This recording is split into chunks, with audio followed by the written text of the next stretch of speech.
जब हम अपनी स्टूडेंट लाइफ में होते हैं तो ऐसा लगता है कि लाइफ की सारी प्रॉब्लम्स अभी इसी वजह से हैं बिकॉज अभी हम एक स्टूडेंट हैं। और जब हमारी स्टूडेंट लाइफ ओवर हो जाएगी तो उसके बाद अचानक से सारी प्रॉब्लम्स ठीक हो जाएंगी एंड लाइफ बिल्कुल परफेक्ट होगी। बट ऑब्वियसली ऐसा कुछ होता नहीं है। और ऐसी ही एक प्रॉब्लम के बारे में मैं आपसे बात करने वाला हूँ जो पर्सनली मुझे लगता था कि इस वजह से है क्योंकि मैं अभी पढ़ रहा हूँ। बट पढ़ाई खत्म होने के बाद भी जब मैं वो काम कर रहा हूँ जो मुझे सबसे ज़्यादा पसंद है, फिर भी वो प्रॉब्लम मैं आज भी फेस करता हूँ। और वो प्रॉब्लम है स्लीपिंग की। प्रॉब्लम एग्जैक्टली क्या है वो मैं तुम्हें बताता हूँ एंड आई एम श्योर आप में से बहुत सारे लोग ऐसे होंगे जो इससे कम्प्लीटली रिलेट कर पाएंगे कि हाँ सर, ये एग्जैक्टली हमारे साथ भी होता है। सो प्रॉब्लम ये है कि लेट्स से कि आप 7 से 8 घंटे सो जाते हो, प्रॉपर नींद लेते हो, बट नेक्स्ट डे आपको उतना फ्रेश फील होता ही नहीं है।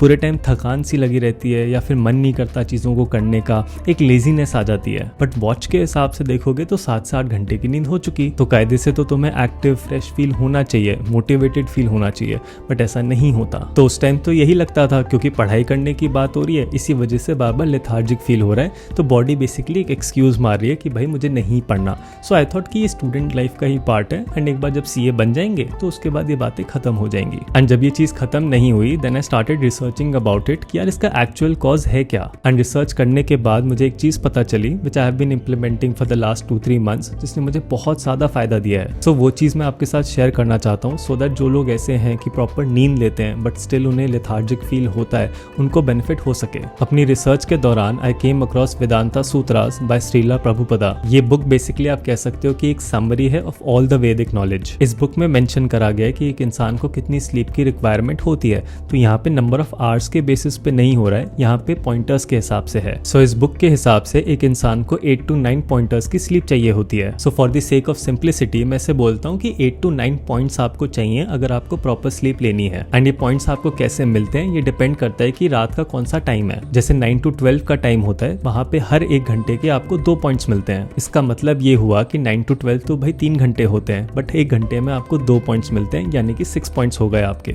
देन 12 से 3 का जो टाइम होता है वहां पे हर 1 घंटे का 1 पॉइंट मिलता है। इसका मतलब कि 12 से 3 में जब आप 3 घंटे सोते हो तो आपको 3 पॉइंट मिलते हैं। एंड वहीं 3 बजे के बाद हर 1 घंटे पे आपको 0.5 पॉइंट मिलता है। तो 3 से 6 का जो टाइम है, कहने को 3 घंटे हैं, बट वहां पे आपको 0.5 पॉइंट्स मिलते हैं, यानी कि 1.5 पॉइंट्स मिलेंगे। सो इस हिसाब से अगर देखा जाए तो बेस्ट टाइम बनता है कि आप 9 बजे सो जाओ। तो 9 से 3 अगर आप सोते हो तो पहले में आपको 6 पॉइंट मिल गए एंड देन सेकंड में 3 पॉइंट्स, तो यानी कि टोटल 9 पॉइंट्स मिल गए आपको 6 घंटे सो के। तो ये तो बात हुई कि मोस्ट एफिशिएंट आवर्स कौन से हैं सोने के, जहां पे आप कम से कम सो और मैक्सिमम एफिशिएंसी के साथ सो। बट अब देखते हैं कि एक्चुअल में हालात क्या है हमारे। सो लेट्स से कि आप सोते हो रात को 12 से सुबह 8 बजे तक, तो कहने को तो आपके 8 घंटे हो जाते हैं, बट लेट्स सी कि कितने पॉइंट्स आपको मिले। 12 से 3 में आपको 3 पॉइंट्स मिले बिकॉज उस टाइम 1 घंटा 1 पॉइंट होता है। एंड देन 3 ऑनवर्ड्स आपको हर 1 घंटे का 0.5 पॉइंट मिलता है। तो 3 से 8 में आप सोए 5 घंटे, बट आपको पॉइंट मिलेंगे 2.5। सो 3 + 2.5 बना 5.5 पॉइंट्स। अब अगर आप वैदिक नॉलेज के हिसाब से देखोगे जो कहती है कि at least 8 to 9 points of sleep आपको मिलनी चाहिए,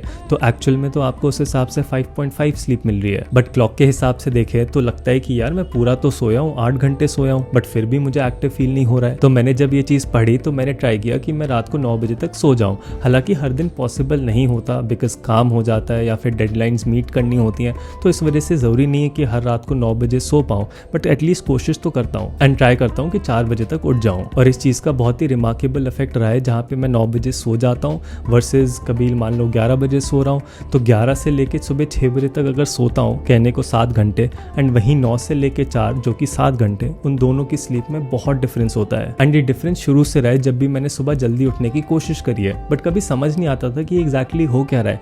बट अब ये वैदिक नॉलेज की वजह से अब जाके समझ आया कि हाँ ये क्यों हो रहा है। सो आई वुड हाईली रिकमेंड कि आप लोग भी ये चीज़ ट्राई करो। एंड ऐसा नहीं कि सिर्फ यही चीज़ वर्क करेगी, बट एटलीस्ट ट्राई करके तो देखो, क्या पता कि काम कर जाए। दिन भर लेथार्जिक फील करते रहना, पढ़ाई में एफिशिएंसी ना ला पाना, इससे तो मच बेटर है कि 3-4 दिन लग के 9 बजे सो जाओ, फिर तुम्हें खुद पता लग जाएगा कि तुम्हारे लिए क्या वर्क करता है और क्या नहीं करता। सो आई होप इस वीडियो के थ्रू आपको समझ आया हो कि sleeping is not just about कि आप कितने घंटे सोए, बट वो एक्चुअली घंटे कौन से थे वो ज़्यादा मैटर करते हैं। बाकी मैं मिलता रहूंगा इसी चैनल पे every Thursday and Sunday. You take care, have a nice day.